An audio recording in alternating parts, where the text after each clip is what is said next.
सब मर्द एक जैसे होते हैं, जो बात इनके कानों को अच्छी लगे वही बोलते रहो। तो सर पर बिठाकर पूजा करेंगे, कहेंगे देवी है, और जिस दिन अपने मन की बात कह दी तो कहेंगे उल्टा है, चरित्रहीन है। शोर मचा रहे समाज के ठेकेदार। अरे जरा पूछो इनसे, सदियों से औरत सती होती आ रही है, कभी कोई मर्द कूदा है आग में अपनी औरत के लिए? पूछो, कोई करवा चौथ बना है इनके लिए? पाखंडी।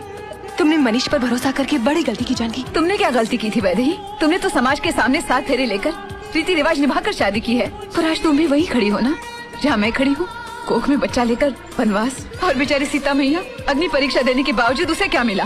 वनवास। कोख में लव कुश को लेकर जंगल में फिरती रही वो।